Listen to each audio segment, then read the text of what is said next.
So in the previous video, we set up our app for the first time and we added the user profiles sheet and the kind of broad level categories, and then we were able to add projects from within categories.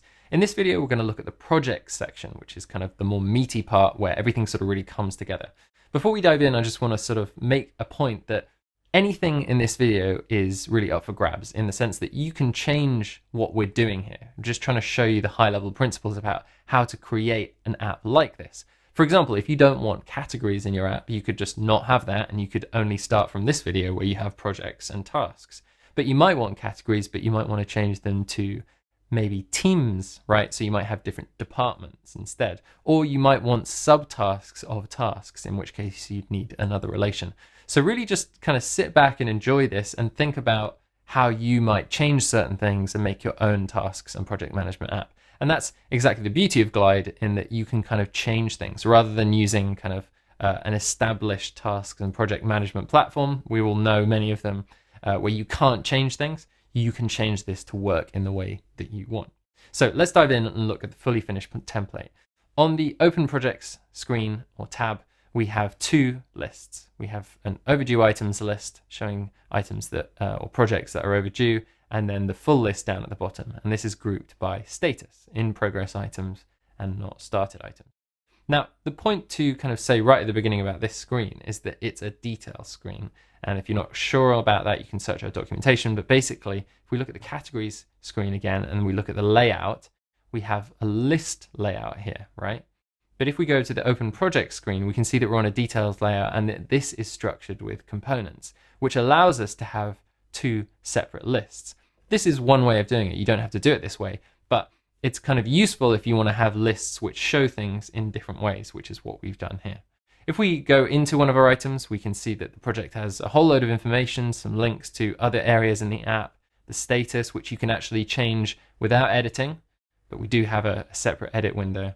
And then you can also see outstanding tasks and add new tasks, and also see completed tasks. So there's a lot of stuff going on which we're going to cover in this video. So let's go over to our rebuild app, and this is the auto-generated page that Glide created for us. First thing that we want to do is turn this into that details screen, because currently it's automatically been set to list. So I'm going to click details, and then I'm actually just going to delete all of these components because we don't need them. So if we look at our finished template, fully finished template, we can see on our layout that we have one inline list, a separator, and another inline list. So I'm going to add one of those inline lists and get to customizing it. Now, rather than adding two inline lists, one of the best things to do, usually, depends on what you're trying to do, is to configure one inline list and then just duplicate that later, and it saves you a whole load of work, because we're going to use filters, we're going to structure this in a certain way, and we don't want to have to redo that. So the first thing that I'm going to do is I'm going to define the properties, okay? So, the first thing I'm going to do is choose the sheet that it's coming from. Because we're on a details screen, this inline list needs to be told where it's coming from. So we're wanting to pull in all of the projects, okay? So the title is going to be the project title. The details is going to be that due on title, that nice title that we created in a previous video. And then the image is going to be the project owner's image. So this is looking great. We don't want the title of users. We're just going to, what did we call it here? We didn't call it anything. We're just going to keep that blank for the moment. The next thing that we're going to do is go into our features section. And there's two things that we want to do here. We want to filter the list, and we also want to group the list, okay? So if we go back to our fully finished template, we've got items that are in progress and not started. But we're not showing any items that are completed, because as far as I see it, this area of the app is not relevant for that. What we'll do later is we'll rebuild a kind of archive section of this app. If I just show you what that would look like, we can see that we can see all completed projects here. So we'll do that in a later video. So going back to our rebuild app, what we want to do is we want to add a filter to get rid of or only show items with the status of in progress or not started. So we need a condition that will show us all of the items that are not completed. And the easiest way to do this is status is not completed, right? Sometimes you might want to do like status is in progress and status is not started. But actually it's much easier to do it the other way around, because you just have one condition. The next thing that we need to do is group by status. And now we'll see only in progress and not started items, right? Just to show you again, if I take away this filter, we're going to see not started and completed items, but we don't want that. So I'm going to do Command Z and that comes back. Okay, so that's our inline list here. So our inline list is currently taking up the whole screen. It's rather big, right? But actually, if you remember in the fully finished template, what we did is we restricted each of those groups to just be 3 items and then have a see all button, which allows us to kind of see all of the items in that category on another screen. So I'm going to do that again. I'm going to click into that inline list, going to go down to the options section here, and I'm going to only show a few items, and I'm going to make it 3 items. Okay, so that is our list, at least from the top level. The next thing that we need to do is actually, if we click on one of these see all screens, this is separately configured. So whenever you have a list that is restricted and then you click see all, those screens need to be configured separately, at least at the moment of recording this video. So I'm going to make sure that this is exactly the same. We're going to have the project title, we're going to have the due on title, and we're going to have the project owner's image. So now this screen is configured in exactly the same way. So the next thing that we need to do is to sort out this overdue status and to show items that are past their due date. So if we look at the fully finished template here, we have this item, this inline list here. And if we go into it and into the features, we're going to see that we have a filter of the filter that we already have, which is status is not completed, and a due date is before today. Okay. So that's one of the things that's going on there. The other thing is that we have this property here, which is this red circle emoji and then overdue. Okay. And the way that that works, if we go into the projects sheet, is that we have an overdue alert. And I'll show you how to do this much more in detail, but basically it's an if then else column, which says if the due date is before today, then show this value. Okay. Else don't show anything. So really useful there. So let's go over to our rebuild app and let's sort out both of those things. So I'm going to duplicate this list, right? And I'm gonna, so that's down at the bottom now, the one that we can leave, and we're gonna go into this one here, and we are gonna go over to the features and we're gonna add that filter. So status is not completed is already there, but we want and due date is before today, right? So this is gonna show things that are due in the past. And as of recording this video, this is the August 27th, 2020. So August 18 is in the past, right? So that's why that's showing here. We want to change the title, of course, which is currently coming from the grouped by setting. So I'm just going to get rid of grouped by, and then we're just going to see an empty one there. So I'll then go to layout and write overdue. And so that's where we have this list, only overdue items. Now, if we go back to our fully finished template, there's a couple of things I want to note. We obviously need to add that new if then else column, so it'll show that kind of alert. But we also have a bit of good spacing here given to us by this separator. If we look at our rebuild app, we can see that this basically looks like one long list, and we kind of don't want the screen to look like that. We want someone to kind of feel that that's a list and that that's a list and there's some space between them. So I'll quickly add a separator component, and I'll make that, I think, probably medium, and I'll get rid of the line divider. So that's going to allow me to push this in between these two components, and then they'll sort of feel a little bit separate. Next thing, we're going to go to the data editor and set up that alert. So I'm going to create a new if then else column. And again, this is something that we have lots of documentation on. So I'm going to say overdue alert, and I'm going to say if the due date is before today, automatically created, then I'm going to add a red circle overdue. And then this final else section of the if then else column is really not needed, because if you think about it, all of these won't be showing this value, right? So it's okay. So let me go over to the layout, and I'm going to go over to this inline list for the overdue items, and I'm going to add a caption which will be the overdue alert. Okay. So what I mean is that the overdue alert is only going to show on overdue items, so we don't need a value for the other ones. Okay. So the next thing we need to do is to configure the detail screen for each of these items. If I go into one of them, we can see that we've got just a few components in here, but the fully finished template has lots of different things. We have a title up at the top, which says the title of the project. Then it says underneath that it is a project. We have action text, which is the description, and then we have a basic table. We're going to do all of this later, but for now we'll just work on that top bit. So we've already got a title component in there. What we need is a continuous or custom text here, which will stay the same for each one. And we need to change this to be the project title. So the difference between this, which is this drop-down menu showing the column values, and then this, which is a custom value, is that this will always stay the same for each item. For example, if I go back to another item and look at this one, the title has changed, but the details, our custom value, has stayed the same. Okay, so that's really important. Let's go back here. Sorry, not go back. Let's go to this action text. That is on the description, which is perfect. We now need a basic table, okay?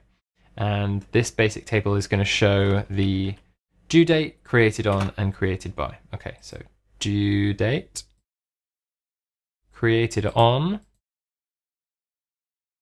and created by. Okay, so if we look at our fully finished template, we've got two things going on here. We've got the due date, which is simply the date, right? And then the created on, which is the date and time. So the first one there is working fine, but we want to configure the format of the created on date, okay? Because we want to see what time of day someone created this item. So to do that, we'll go to the data editor, we'll go to the projects sheet, and then we'll go to the created on column and click edit, and that will allow us to configure the date and time. So I'm going to choose date and time, date format short, and that will give us what we want. Okay, so that works absolutely fine. Now we have that there. Next, we need to create the project owner relation and then also the category relation. So let's do project owner first. Just to remind you what we're going for here, we want to be able to click through. This is the fully finished template. We want to click through and see the project owner and all of their information, and then we want to click through and see all the information about that category. So events is a category, and if we go to another item like zero migration, we can see that the category for this is finance. So let's go back to our rebuild. What we want to do is we want to go to the data editor, the projects sheet. So we don't have a relation yet. Oh, we do have a relation. We created that before. So we already have this, so we don't need to create it. So that's good. We've saved ourselves some work. So I'm going to add a relation component, and that is just going to pick up project owner relation, and that's great. So that's done super quick. We did that in a previous video, I forgot. So let's then add another relation. But if you notice here, we don't have the category relation yet. Okay, we can only select the project owner relation because in the data editor, we only have this one relation column. So how do we get the category? Well, if you think about it, we have the category already in this sheet, because when you create, if you remember from one of our earlier videos, when you create a project from within a category, it will pull the category name into it, and that's how this column gets populated. So what we can do is we can use this column to relate to the category, right? So let me show you what I mean. So I'm going to create a new relation column, and I'm going to call this category relation, and I'm going to relate to items where the value in category for this project matches the value in the categories sheet and the category column. Okay, so that is matching now our category relation. So we can change this relation component to be the category relation, and all we need to do is choose the image from that, and now we have that. We're getting towards our details screen in our fully finished app. Just looking down the rest of this screen, we have the choice component, which tells us which status or what the status is for this project. We have outstanding tasks, added new tasks, completed tasks, and comments. This section here, which is all to do with the tasks, we'll come back to. What I'm going to do now is I'm just going to do the choice component here, and I'm going to do the comments at the bottom. So let's go back to our rebuild. I'm going to add a choice component, and this is going to be the same configuration that we had before. We're going to be using the choices sheet, right, and the values in the choices column, which is the not started, in progress, complete. I'm going to click required, and I'm going to make sure that the column that it's going to is the status column, right? And we can see that this is in progress. And again, I'm going to get rid of the title because we don't need it, because it's obvious. Now I'm going to go back and I'm going to add a comments component. Now, before I do, already in our data editor, we have a row ID for this, for each of our projects. But it's a really good idea to have a row ID column before you add a comments component, because for obvious reasons that I've said before about row IDs, we don't want comments to get confused between other items. Again, so if you added 2 projects called new website design or whatever, and then you set that as a value in the comments component to look at, it wouldn't be unique enough. So we need a unique value, but we already have that. So our comments component will work. We're going to add comments, and it's going to be linked to the row ID column. So that's always going to be unique now, and those comments aren't going to get confused between records. Okay, so we'll leave the other stuff aside for the moment, and we'll work on the edit screen now. Okay, so back in our rebuild app, what we want to do is we want to go over to the edit screen here and allow users to edit. Okay, and this is going to allow them to edit the project once they have created it, or if someone else has created it.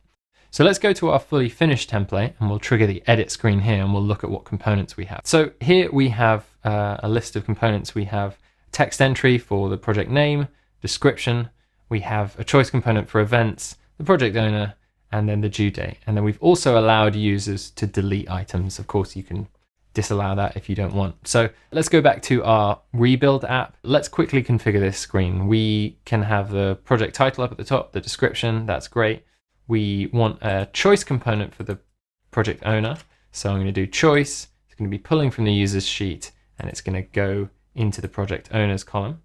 The due date is in a picker, that's fine. The status, well, I'm going to delete this because the status is changeable not on the edit screen anyway. So we kind of don't need to change it in the edit screen, that's fine. We don't need the created on because we don't want anyone to change that, because that's going to just remain when the project was created, and it's going to be created by the same person, so we don't need to edit that.